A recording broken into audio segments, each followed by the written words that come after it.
seen from the kids outside of the, the benefits for you guys and kind of the, partially, I'm like, I think this is an awesome thing selfishly for me, but I think that it also provides even more value for the kids. So can you talk about what they're getting out of the kind of the change that you guys have gone through?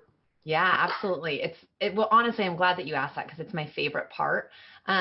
We talk a lot about in the book about our oldest, Maddie. Unfortunately, she's our first, so she was our guinea pig, right?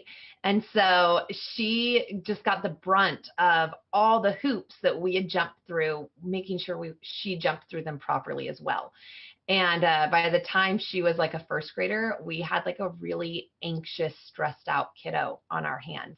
Seriously, we had her in summer school at the age of 5 to make sure that she could keep up. And so when I think about that, and I think about when she was already advanced. When she was already advanced. I mean, so when we took her out, I took them out in the first quarter of her 4th grade year. Maddie was reading at a 7th grade level. She was having massive anxiety attacks 2 to 3 days out of the week before I would drop her off at school. She came home exhausted and worn out and stressed. Like I would say 4 to 5 days out of the week, she probably ended the night in tears. So that was happening, number one. So that doesn't happen anymore. That's probably my biggest thing, as I just see this immense growth in confidence and happiness, and this time that we really get to work on the growth mindset factor of just being able to own our feelings and be aware of who we are and be aware of even what anxiety is and how that's affecting us and what to do with it. So the things that I'm seeing that are the most positive in the kids are just in their emotional intelligence, I guess I would say. As a family, I feel like we're just so much happier. We are making, I said it the other day and it hit me kind of hard. I even teared up. I'm like, in the last 2.5 to 3 years, since we started this transformation and this new journey, we have lived more life as a family than we did in the 10 years previous. And so I just have to say, like, the amount of memories, the connection, the presentness that we're having as a family. And my kids just, if you meet them, you will know that they love life. We have just really joyful, happy kids that love big experiences. They're willing to try new things. They're fairly flexible. They're super social and can carry on conversations with adults, which I don't see that in a lot of kids outside like our community that we're in. They are adaptable in new groups. I'm going to tell you one of the biggest things, and I think that it's so important, is in the community that you're in and that we're in, is we always say, like, we are the sum of the 5 people that we hang out with, right? And so that we choose our friends carefully. We make sure that the people that we surround ourselves add value to our lives and that we're adding value to theirs. And the bummer about the school system is they don't allow that for our children. We're forced, like, these are your 30 friends regardless. You sit next to them in class, you go to recess with them, you're going to eat with them every day, you're going to invite them to your birthday parties, and you're really not given a choice. Like, these are your people. And I think that we do our children a huge disadvantage when we just say, these are your people, instead of saying, like, who do you want in your life? Who are you going to choose to be a part of your life, to add value to your life? And what was really interesting after I took them out of school is Maddie would receive like play date invites or slumber parties or just like all these invitations from kids back at school when he had taken her out.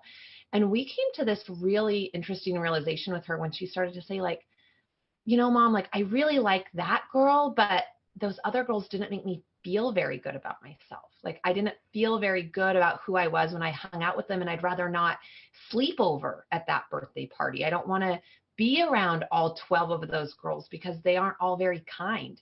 And when she knew that she had a choice in who she was going to have in her life and not have in her life, there's this amazing like confidence and freedom that kids have.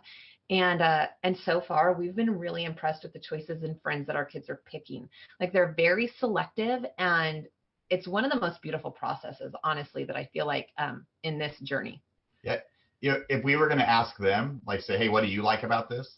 They'd probably, they'd say all that. They get to have the freedom of choosing who their friends are. They get to choose what their extracurricular activities are. because they're not going to school for 8 hours a day, they get to choose all these extra things. They can do taekwondo, they can do soccer, they can do different stuff like that. And they'd probably say, hey, we get to learn whatever we want. Yeah. Like, that's one of the most exciting stuff. Like, kids want to learn. One of the problems is when you force them to learn something that isn't exciting, but when you let them, choose, then that it also amplifies, because they're super excited about learning this, so they focus extra. So they get to, they get to learn whatever they want now, along with checking the boxes. Now it's like opened up this day, and they get to have a lot more fun, and we get to support them on whatever they're going to try. And for us, we choose to travel. Other people will choose to do other things with their extra time. But I think overall they get to say their life, I think they really just love their life in general, because it's a lot more about their choice and what they want, instead of what instead of what they're being told they have to do. And never discount play. Everyone was like, if we asked them what they would like, I just heard Izzy's little voice in my head go, I like that we play so much, because she says that all the time. Because I ask them, like, we check in, right? Like, how's this working for you guys? Are you guys happy? Can we fix things? We evaluate pretty often our lifestyle. Right. And Izzy always says, like, I like that we play so much. And that playfulness and that creativity, we have to remember, like, the most successful minds, the people that we look up to the most, like, they never lost that ability to play and that curiosity. And so I love that, our kids, we are fostering that, we are constantly fostering play. Yes, keep playing in that game, keep being an imagination, don't stop to come and take a test. I would much rather my kids play Legos and dolls all day long instead of take a test and check the box. Yeah. Being able to also teach some of the education matrix type stuff. Yeah. They're starting businesses all the time. Yeah. Maddie has started different businesses, and they've been pretty darn successful at a few of them. And public speaking and just other stuff that when I was their age, I didn't have a clue on. So it's not just that they're checking the boxes, now getting to choose their life and choose whatever extracurricular and travel. They're also getting all these life skills that are putting them way ahead of where we were at their age. Yeah, absolutely.